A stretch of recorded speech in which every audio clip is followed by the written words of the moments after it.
वादग्रस्त IAS पूजा खेडकरांमागे चौकशीचा ससेमिरा पुणे पोलिसांची टीम वाशिम शासकीय निवासस्थानी पोहोचली।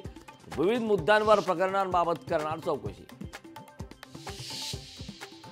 किल्ले विशाळगडावरील दगडफेकी प्रकरणी 21 जणांना अटक तर पोलीस बंदोबस्तात गडावरील अतिक्रमण हटवण्यास सुरुवात। विरार अलिबाग प्रकल्पासाठी राज्य सरकारच्या अर्थसंकल्पीय तरतुदीशिवाय कर्ज देण्यास हुडकोचा नकार। MSRDC वर करतखेड्यांच्या माध्यमातून निधी उभारण्याची वेळ।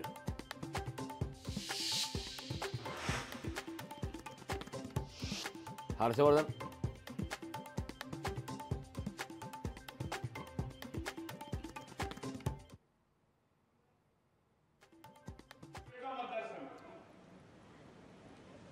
तसा पाहिला तर पाक व्याप्त काश्मीर असं म्हणायला पाहिजे। हर्षवर्धन पाटलांकडून इचलकरंजीची तुलना पाकव्याप्त काश्मीरशी। हर्षवर्धन पाटलांच्या वादग्रस्त विधानामुळे नव्या वादाला तोंड फुटण्याची शक्यता। मराठ्यांना आरक्षण देऊन भाजपचं वाईट झालं। गिरीश महाजनांची मनोज जरांगे पाटलांवर टीका। होर्डिंगबाबतचे मुंबई महापालिकेचे धोरण रेल्वे प्रशासनालाही बंधनकारक। सुप्रीम कोर्टाचा महत्त्वपूर्ण निर्वाळा। रेल्वेच्या हद्दीतील महाकाय होर्डिंग हटवावे लागणार।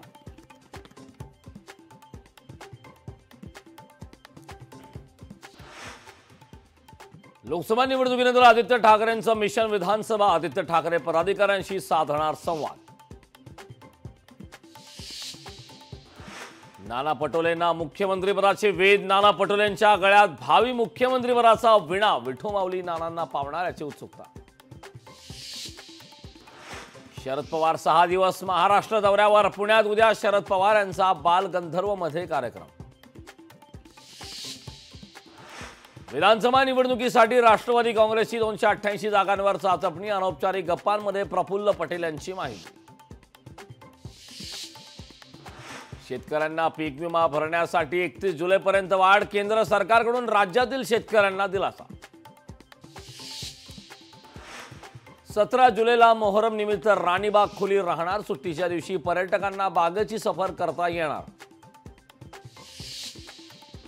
महादेव बेटिंग ॲपचे बीड कनेक्शन। बीड पोलिसांची मोठी कारवाई। बीडमधून चालवल्या जाणाऱ्या सट्ट्यावर छापा। अदानी हिंडनबर्ग प्रकरणातील याचिका सुप्रीम कोर्टानं फेटाळली। पुनर्विचार याचिका सुप्रीम कोर्टानं फेटाळली।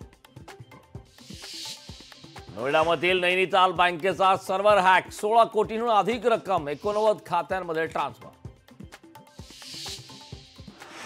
दिल्लीतील बुवारीमध्ये बाबा केदार यांचा प्रतिकात्मक मंदिराचा निषेध। केदारनाथमधील धार्मिक अनुयायांमध्ये नाराजी। विशाळगडावरील दगडफेक प्रकरणी 400 ते 500 जणांवर गुन्हे दाखल। 21 आरोपी पोलिसांच्या ताब्यात। आरोपींना 3 दिवसांची पोलीस कोठडी। कवी नारायण सुर्वेंचं घर आहे कळल्यावर चोरट्याला पश्चातबुद्धी। माफी मागत चोरट्यानं सामान ठेवलं परत। पुण्यातल्या बेकायदा हॉटेल्सवर पुन्हा बुलडोजर। फर्ग्युसन रस्त्यावरील हॉटेल दुकानांवर कारवाई। ड्रग्ज पार्टी प्रकरणानंतर महापालिकेची दुसरी कारवाई।